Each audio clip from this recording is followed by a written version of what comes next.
This is Bringing the Darkness to the Light with Catherine Nadal, professional psychic medium. Today's guest is Carmine Appice. He is the legendary drummer. It is a pleasure to have you on, Carmine. Thank you. I think I'm more legendary than my brother. Well, you definitely are legendary in the music business. We have fun with all this stuff, you know. Oh, yeah. Well, let me tell you, it is a pleasure. Your career is really astounding. Your music goes back. I know a lot of my friends, when I told them I was going to speak with you, they literally jumped out of their shoes. They were like, Vanilla Fudge, the Vanilla Fudge, you know, like, so Yeah. that's like really to them how you really got into the scene. So that was probably a big break for you. Did you want to go Yes. back before Vanilla Fudge or? Well, I mean, I was a guy out of Brooklyn that played, you know. I mean, when I was 17, I bought a brand new 64 Chevy Super Sport with the money I made from playing. So I've always been playing gigs. You know, when I graduated high school, I didn't know what to do. I didn't want to go to college. I really didn't want to be anything. So I went to a vocational school in Brooklyn called Grady. I went there for a year and I was in the band, the orchestra. I've always been in the band and orchestras of everything in school because I studied drums and I know how to read music. So I did all that stuff all through my teens. And then when I graduated high school, I was 17 and a half, almost 18. I just kept playing, you know. I went to school. I didn't like it. I left Grady. I went to New Utrecht High School and I majored in music.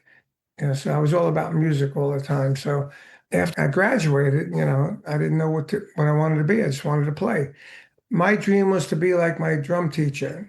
He lived in Brooklyn. He had a nice house. He had a Cadillac, and he had a room that he went in taught his people. And I said, that's fine with me.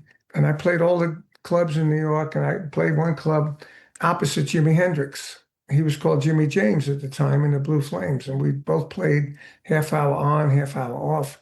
And then like at midnight, they play records, and then we have like an hour off, both of us. And we play till 4 in the morning. And that was in the Upper West Side when the Upper West Side was the movie Panic in Needle Park.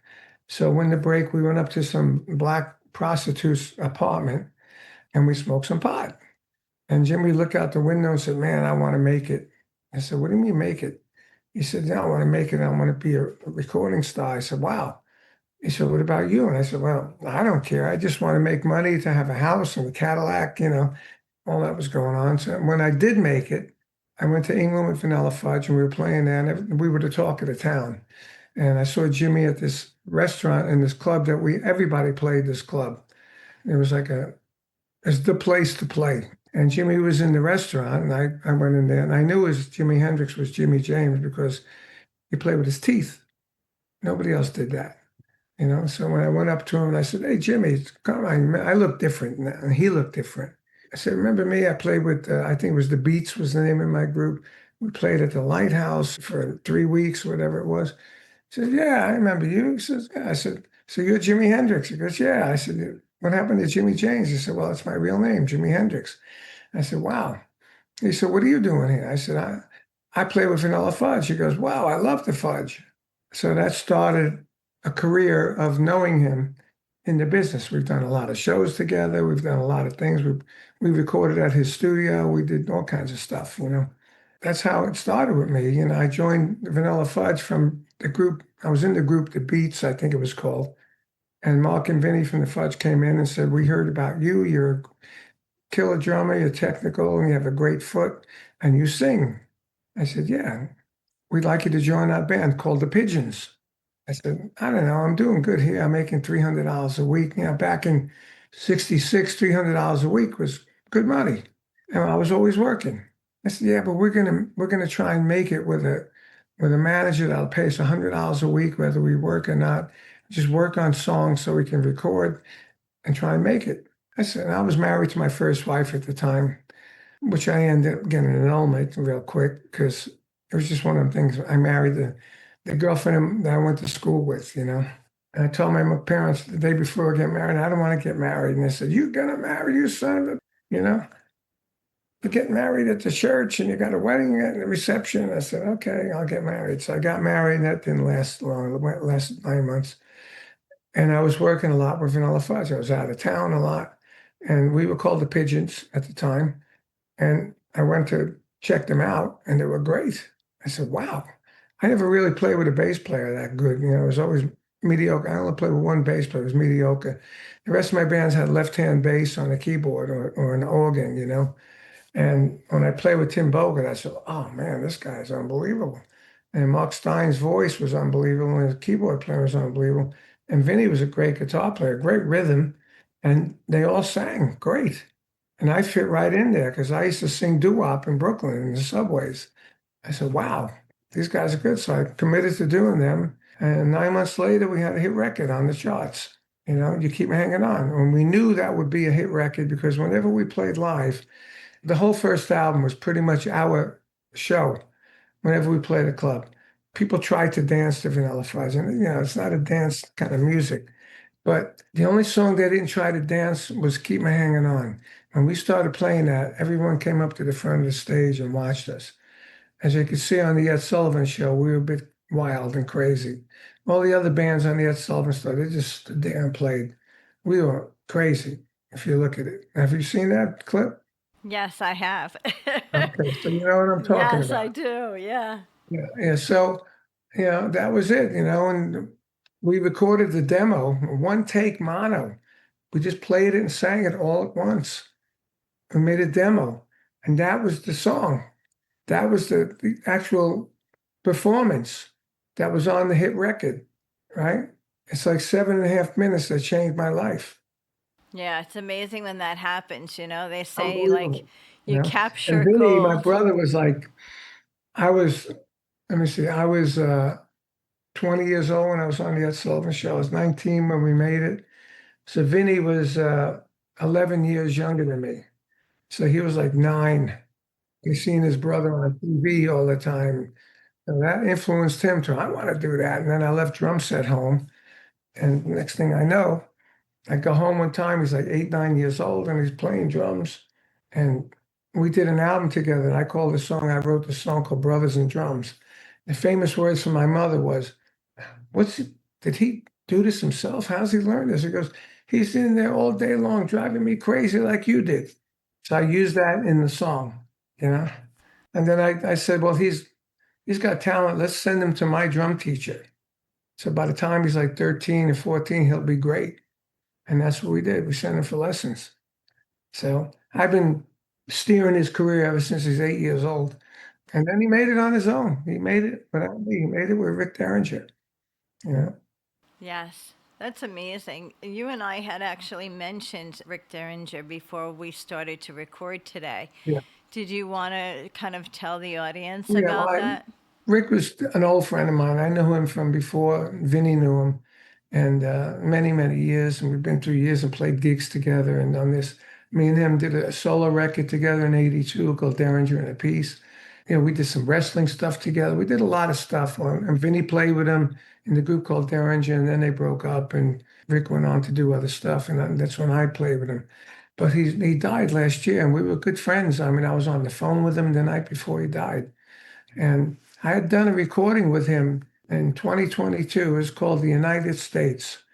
And I played on it and I loved the song. And it never was released or anything, you know? Or if it was released, nobody ever knew about it. You know, there was no label or nothing. So I've been talking to his wife, you know, and trying to help her business wise. I said, hey, whatever happened to that song, United States, that we did? He goes, oh, nothing. I said, do you have it? She goes, yeah. I said, can you send it to me? So she sent it to me and I listened to it. I said, well, this is a bit wimpy. I'm going to send it to my co-producer of all my stuff. He's a great engineer. Let's see if he can remaster it, make the drums and the song sound a little stronger. So he did. And the guy that did my video, as you've seen the Backdoor Man video, which is like a movie, I said, look, dude, I want to do a quick video with this. You think you can do a quick video with this with Rick? It's pro-America. I mean, I'm pro-America, you know. He said, yeah, I can do that. So he put the video together quick. And little by little, we've been fixing it, you know. It took about 2 days to do it. And then I had a video of it. Now I'm trying to figure out how to promote it. So I'm using the same guys that promoted my Backdoor Man, which in 10 days, and 11 days, it has 114 views, 114,000 views. So I said, can you do something with this just this week? Because this is the week. Can't be next week. This is the 250th anniversary of America. That's what it should be. So those guys said, okay, everybody done it for free just to support America. So now I'm just emailing it to everybody. I got some friends in Washington. I'm sending it to, I gave it to Ted Nugent. He knows people in Washington. I just wanted people to see it. People that soon, I did put it on my Facebook. I don't know, 30, 40 people commented and they loved it. They said, it's so beautiful.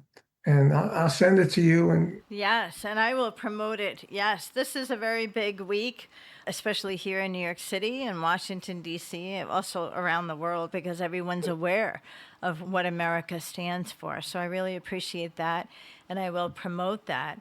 I do want to get into, I mean, I looked at the probably only half a list of all the people that you've collaborated with and worked with over the years, from Paul Stanley to Rod Stewart to Jeff Beck to Ted Nugent, Pink Floyd, Ozzy Osbourne. the most crazy thing I've done was the Guitar Juice album. That album alone had like 25 guitar players that are named guys like Brian May and Slash and Yngwie and all that. And you probably never even heard of that. No, actually, I did. And yeah, I saw that online. You know, it's very interesting because I looked online and I even looked at your website. You have a lot of things on your website. You have a lot of public appearances coming up. You have a master class. You're doing something with Gene Simmons around Yeah, well, that's it. September. I don't know if it's, there's these things called chiller theaters that used to go to and you sign autographs, So Gene's, Yes. well, let's get a rock and roll version of it. So this is the first one. Honestly, my brother's doing it too. And he said to me, he said, I don't really perceive to make a lot of money on this because there's a lot of rockers on this. And the chiller theaters is all like old actors and stuff. Like Zachary used to be on there. Oh, yeah. Well, this Tony one, Curtis. yeah, this one I Yeah, think and is this one is Gene's all rockers. So I said, Legend well, of Rock Expo or something. Yeah. yeah. So we'll see what happens. But it'd be fun to go to Vegas, and I'm going to be looking to promote my Rod show, my Rod the Show, which is a musical about Rod Stewart. I have the sax player to play with Rod for 14 years, and she's in it. And we played like the Bergen Pack and some other places like that. We played out in Long Island, the Suffolk Theater. So that's a great thing for me to go to Vegas. Maybe I'll meet somebody I can say, hey, look, let's put this in. When Rod's not doing it residency, let's do a couple of weekends. Let's see if it works out here. It's a great, great show. And I started doing it myself in 2013. I had the Rod experience. We went to China and we went all over the place for it. I couldn't find anyone to book it, so I just blew it out. I did other things. And now I tried to do it again. It wasn't good. But then this guy called Rob Cottle has been doing Rod Stewart for 20 years. And I saw him. I said, wow, this guy is great. What I did was I went to see him and I saw him on stage. I said, this guy's great. And he said to me, why don't you come on and play some songs with us? I said, okay, no rehearsal.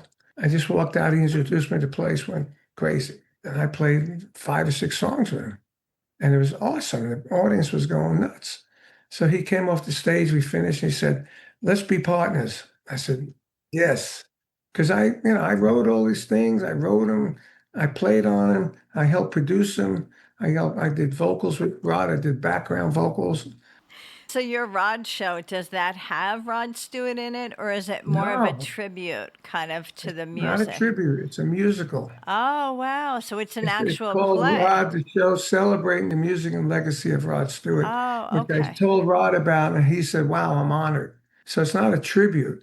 I'm in it. Now that makes The actor sense. was in it for 14 years. How could there be a Yeah. tribute? Yeah, no. Tribute to me? You know? I didn't want to call it a Exactly. tribute. Yeah. And I told Rod, I don't want to call it a tribute. And he said, that's great. So he said, I'm honored. So hold on here.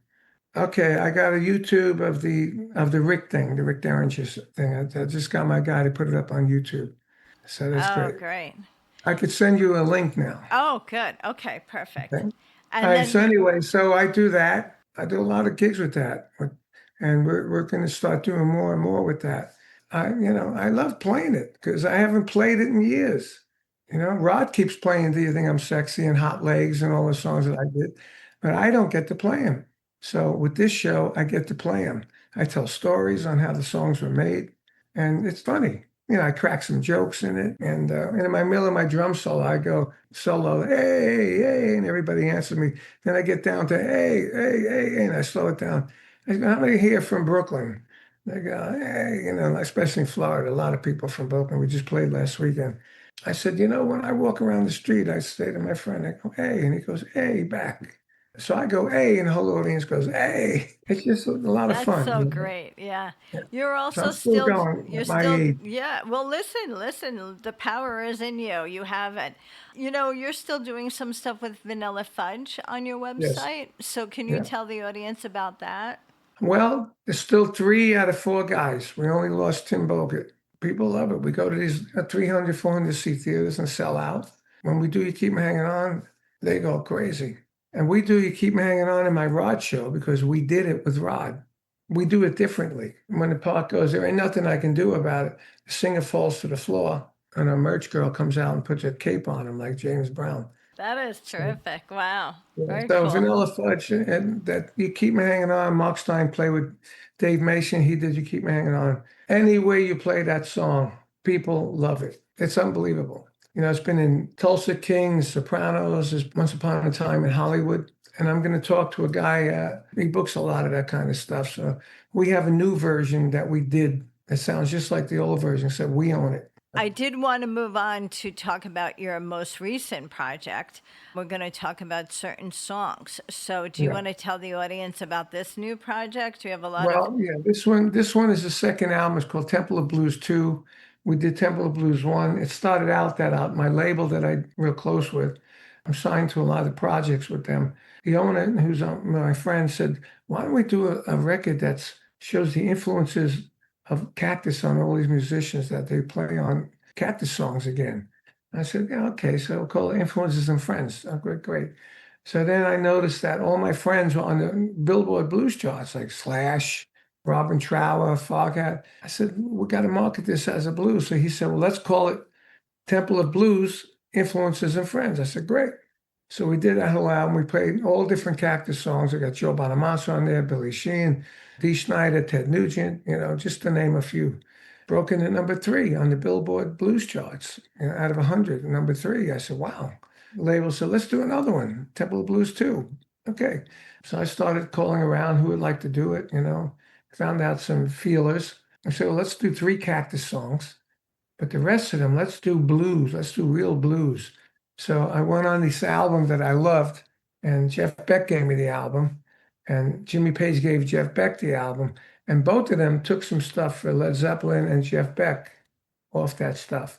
And we took Evil, one of our biggest songs, off that album. So I said, let's go see what else is on that album. I went and listened to it again. I said, oh man, there's 7 songs we could take off that album. So we had 10 songs on the LP, and the 11th song was another Cactus album.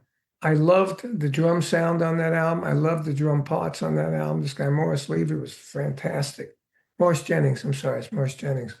We started doing it. The way I record is I start in my studio in my guest house, my realistic rock studio named after my drum book. Put a click on, I engineer the drums myself, start doing the riff with my voice. Like if I was doing Evil, I'll go bam, bam, down, down, down, down, down, down, down, down, down. I'll do the whole arrangement like that. And then I put a vocal on top, my vocal. Now I got something to play then. Then I play drums. And then I'd send it to my guitar player, Artie Dillon. He would put guitar and bass on it. And we send it to Ed Terry, our singer, and he would put a vocal. Now I got a demo. So now one person on that album is in the same room. And the last album too. All these albums before that too. I've been doing that for years. So I got Dee Snider. I gave him 2 or 3 tracks. What do you want to do? He picked Little Red Rooster. Then I go to Ted Nugent. I got this song. It really fits you, man. You want to do that? Spoonful with Bob Daisley from Ozzy on bass. And then we got my singer to sing it, Ed Terry. Great. You want me to say, so why don't we listen to Little Red Rooster? Yeah, you could say that. So why don't we listen to Little Red Rooster?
And then Backdoor Man, who would that be? I mean, the Doors did it, but they didn't do it like this. Billy Sheehan and Eric Gales, two great musicians, and me. And Artie Dillon plays a little bit of rhythm. So we did it, and it was fantastic. You know, when I did the track, like I just explained, I said, man, I really want to hear those guys. You know, it's like a 6/8 dun dun dun dun dun dun dun dun dun. At the end of that part one, I called it. I added a part two, that tempo. So I sent it to Eric, and he sent it back. He didn't play on that part. I said, why don't you play on that part? He said, I thought that's for the drums. I said, no, that's for you to kick butt. So he got on there and kicked butt. And then I gave it to Billy, which is interesting. I usually do the bass first. So Billy is so awesome. He was playing some of the solo parts that Eric did together with Eric. So when I got it back, you know, it's like I get surprises. And that was a hell of a surprise. Just like it was a surprise that Eric didn't play the up tempo. But then he did, and I gave it to Billy, and he played stuff that was so cool. I said, wow, that's a great surprise to hear that. You know, same thing with the D track. You know, I did the demo, and there were certain things that had to be on there, like a wah-wah pedal. You know, the Artie did, my guitar player, and Dee was singing it. Artie did the basic rhythm track. I needed a lead player. Who would be? So I asked my label, who do you got that's not going like all the time, that's really bluesy? He said, what about Tracy Guns? I said, yeah, good one. So I called Tracy and got him on it. And I got a guy around here that plays unbelievable harmonica. He plays in little clubs here, little blues clubs. So I said, I'm going to ask you to play 2 songs for me. And he came on, he did harmonica, it was fantastic. And then I needed a great bass player. My friend Jimmy Haslett, who I brought into the business in the 70s. He played with Yellow Jackets, Gino Vanelli, he's a phenomenal bass player. I said, I need you because there's 2 bass breaks in there, and I knew you would do it great. So he's in there. So now we got that whole band. You know, that's how everything was put together. I had a list, spreadsheet of songs, and a spreadsheet of the names, and I would slowly put them together on this plate and see. I say, you know, like this would be cool playing with this guy, and you know, Doug Pinnick to sing with Richard Fordyce from Guns N' Roses. It was great, and Phil Soussan from playing with Ozzy on bass. It came out fantastic. So every track had its own little story. The most crazy story, Melanie with Cactus. And how did that happen? She died already, right? Just like this video I did with Rick, you can do anything today. So again, the owner of Cleopatra Records said, I just bought the rights to Melanie's vocals. And there's a version of Purple Haze that she did. I want you to hear it. Let me know if you can do Purple Haze with Cactus, with Melanie singing. In my head, I'm going, isn't this the chick that sang about the roller skates? Right, that single? And when I heard it, I said, wow, she sounds like Janis Joplin, and the screams that she's doing, I never expected her to sing like that. So I sent it to my engineer. I said, can we put this to a click? He said, yeah. So he spread it out for a click. And then I put the drums on first, and I gave it to Artie. He put the guitar, and my bass player was busy, so I gave it to Tony Franklin. He said, yeah, I can do this. And he put the bass on it. And when it was done, I said, wow, this sounds great. And Pat Regan, who's my co-producer on all this stuff and mixer, he mixes all this stuff and he makes it sound amazing. So I was happy about that one too. Wow. So now that we mentioned Purple Haze, we're going to play it now.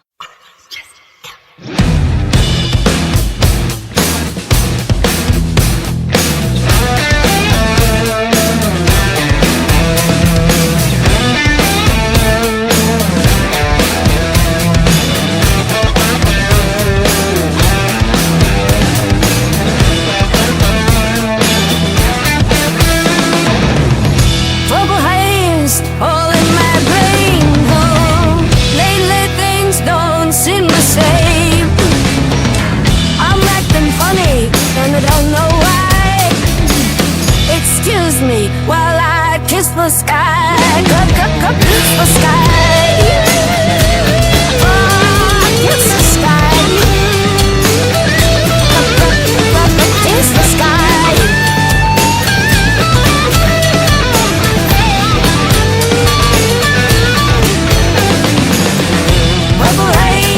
Coming all around. Don't know if I'm going up or down.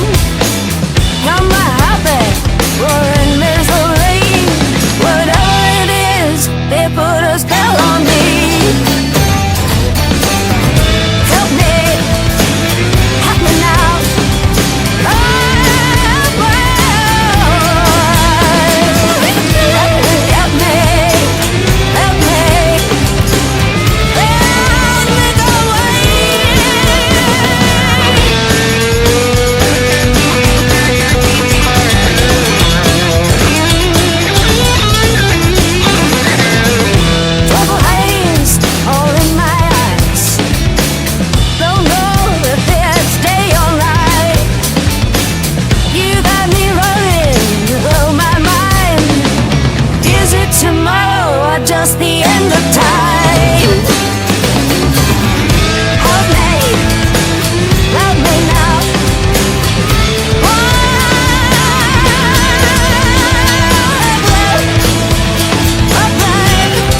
Let me out. Help me, help me, help me.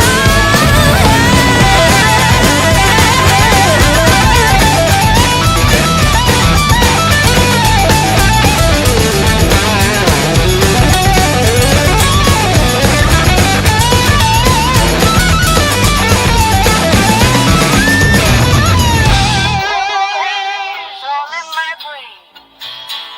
Lately, things don't seem the same. I'm acting funny, and I don't know why. Excuse me while I kiss the sky.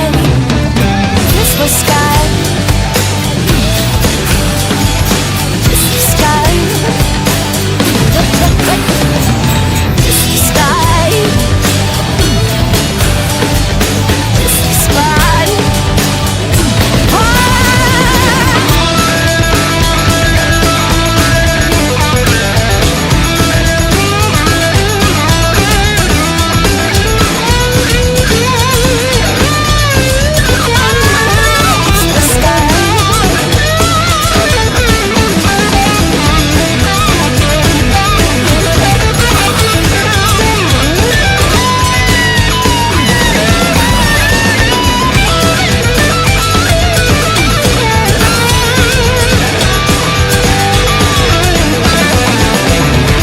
Excuse me while I kiss the sky.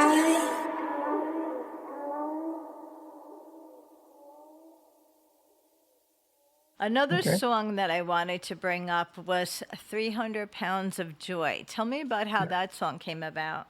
Well, that was interesting because we did the demo, right, with Eddie Terry, my singer, who's got a tremendous voice.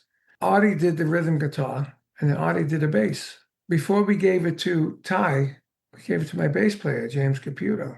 He said, "Look, why take it off? Artie did a great job on the bass. It's fantastic." He said, "I can't do any better. You got a great bass on there. Just leave it." I said, "You sure?" He said, "Yeah." He did the same thing with me on the song called "Moanin'," which is a slow bump, boom, boom, boom, boom, boom. You know, it's really easy. But then it gets more complicated. By the end, it's more complicated. And I played the bass on that. So I could play to something. That was easy for me to play bass on. So I did that.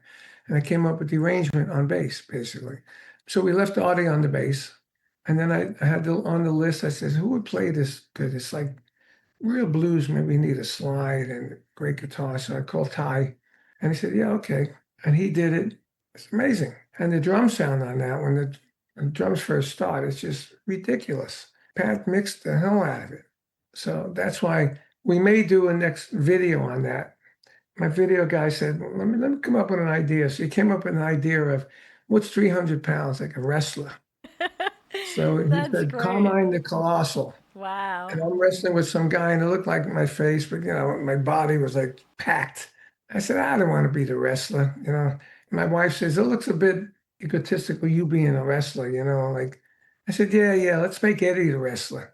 So we made Eddie the singer of the wrestler. So he just gave me a little sample of it and it was cool. I said, yeah, he ends up the sample with two chicks on he's smoking with two girls in a limo. I mean, it's typical of a wrestler, you know, 300 pounds of joy is the name of it, you know, so it could mean the joy in the wrestling or the joy with women or whatever. We haven't got to it yet. We're going to wait till the backdoor man stops, you know. Wow. Well, I can't wait to see that. That's something to look forward to. Yeah, me too. I can't wait to see it either. We're going to play 300 Pounds of Joy now.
So the last song that we're going to play is Backdoor Man. And that's Yeah. the one that has been kind of promoted for the video. But more important, you have Eric Gales and Billy Sheehan on that. Do you want to Yeah. speak about that? And let me tell you, I told you the way it was made, but now I'm going to tell you how the video was made, which was crazy because the video is like a movie. Again, the engineer sends an idea to us, like he did the 300 pounds, sends the idea a little longer. He said the guy who was the main ghost that we named him the ghost. I said he wanted him to be a witch doctor. And I said, no, he's a ghost, man. So when we sent it to Eric and we sent it to Billy and me, they both said, I don't understand what it's about. I said, neither do I. I said, but we will by the time we're done with it. I went back to Dom Esposito, the engineer, the video engineer. I said, look, the guy's got to be a ghost. He's got to be walking around, and he's basically walking around to show everybody why he was thrown out the window. So he's not a witch doctor. He's got to be a ghost. So let him walk through the cars, let him walk through walls, let him do all. At the end, he dissipates into dust. He's a ghost. He said, yeah, that's good. And I said, but we got to get live stuff in there, and we got to get different people in it. Like, did you see the video of the pizza guy? Yes. Right? Yeah. The pizza guy is my Rod Stewart guy in my Rod show. Why he kind of got that kind of looks like him when Rod puts a Yes. hat on. The guy reading the newspaper is Jorgen Carlson from Government Mule, bass player. The guy that gets the blast thrown over his head, hits the glass, that's my producer, Pat Regan. And the guy eating chicken and beans, he's the guy that put up a lot of money for us to do the release. He gave us money to do this big show in Illinois at the Arcada Theater. We had Billy Sheehan and Eric and Doug Aldridge and Doug Pinnick and Tony Franklin and Bumblefoot and Pat Travers.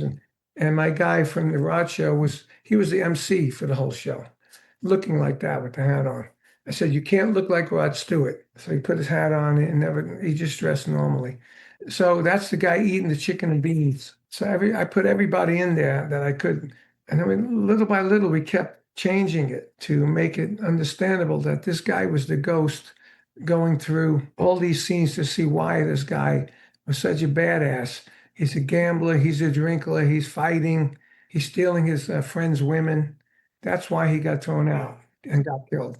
So it's really good. It came out great. We were trying to see what to call it, so we ended up calling it the Urban Ghost Story. And when I saw the whole thing, I said, wow, this looks like a movie. Let's make a movie poster. Then we made a movie poster. So you had the ghost there and everybody, the characters, me as a cop.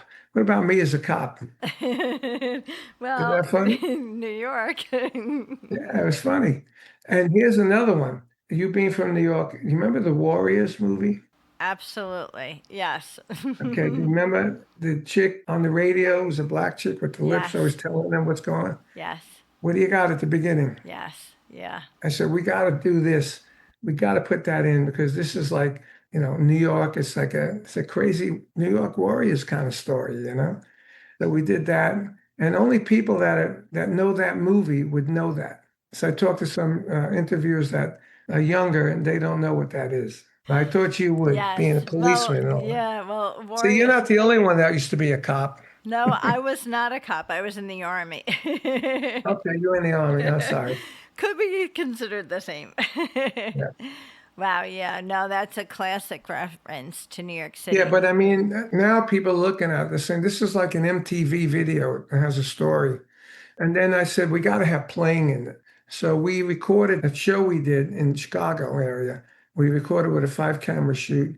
I said, we'll have all the footage sent to you, Dom, because eventually he can edit it and put it out as an all-star show. And that was all for a charity, by the way, Tunnel to Towers, a big charity. Yeah, I so know. we're gonna do that and give the charity money, off the video. Anyway, so he had the footage to do that. He had footages of Eric playing by himself, the soloing, me on the drums. And, so he put all the different parts, and I said, you gotta have it.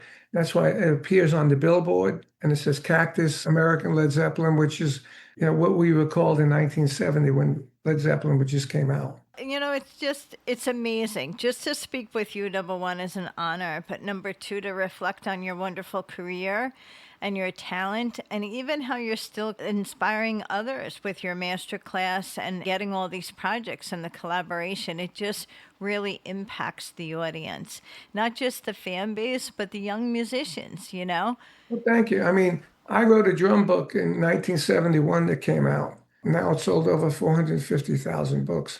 Ludwig was my company. I said, look, you got a book out now. You got to do clinics like the old jazz guys. But okay. I did the very first, not only drum clinic, but rock clinic ever, 1971. A big part of my career was education. I did symposiums of my own. I did Ludwig symposiums. I did clinic tours in Europe. I did all over the world. I've got awards for the biggest attendance in different places.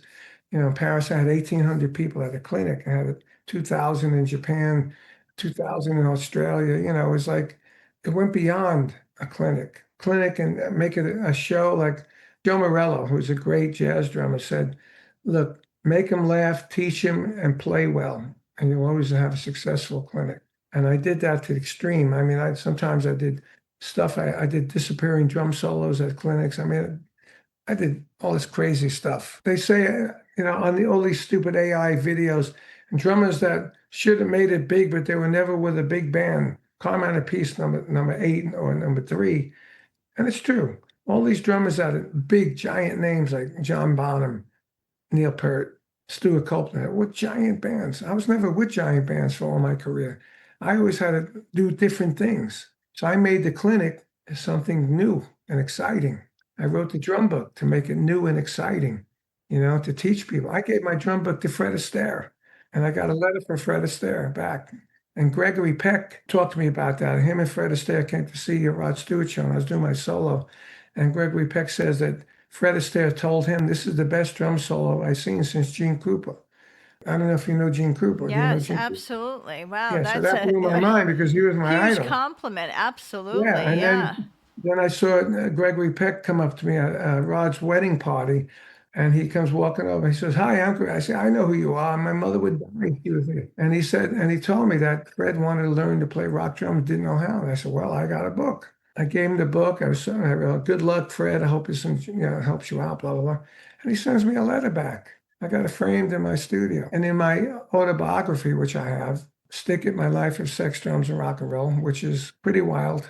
Everybody that reads it says, I love your book. It's the best rock star book I've ever read. And Rod Stewart wrote the intro.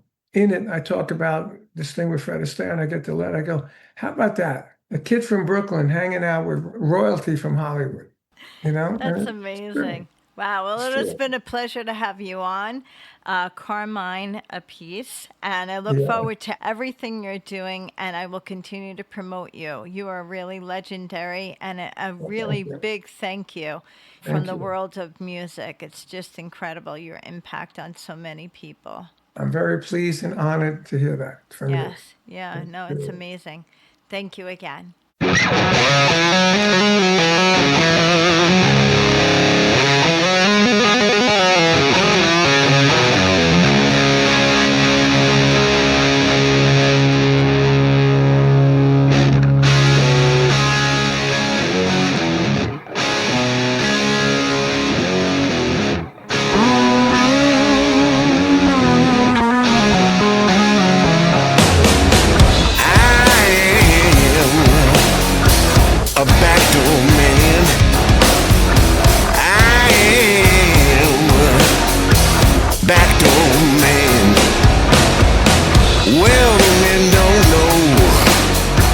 But the little girls understand.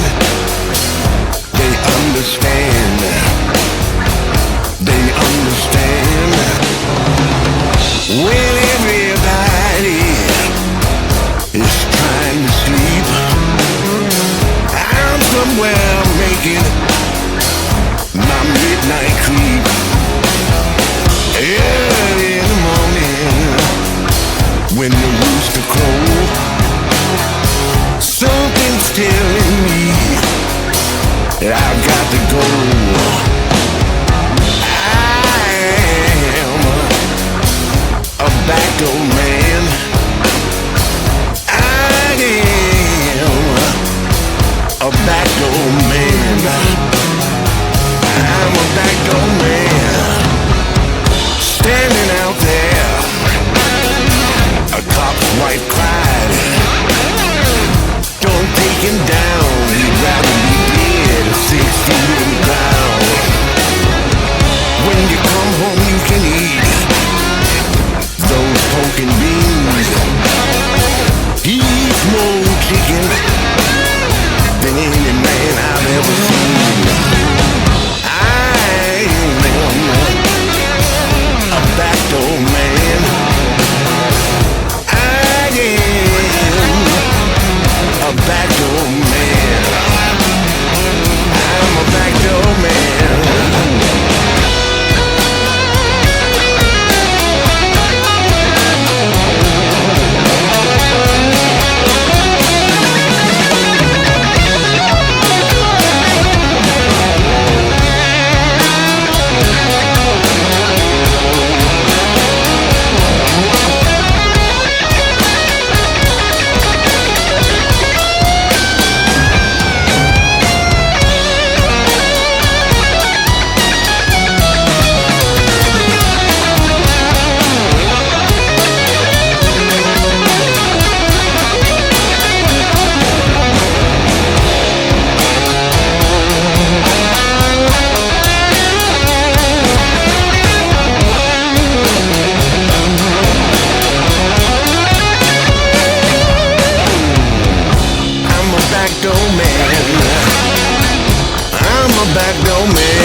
But the little girls understand.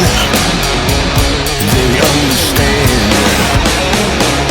They understand.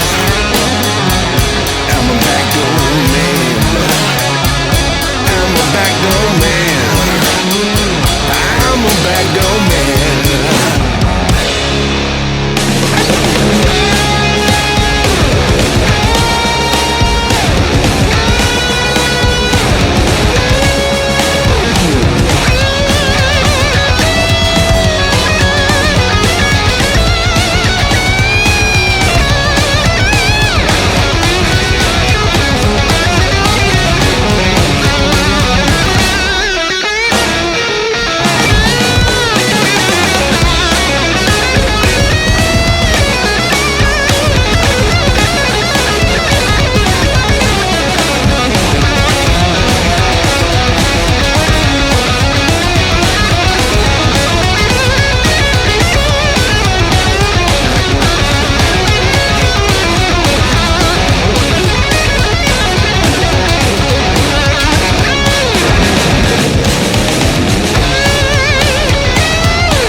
You have been listening to Bringing the Darkness to the Light with Catherine Adele, professional psychic medium, Dream Central Station, LLC.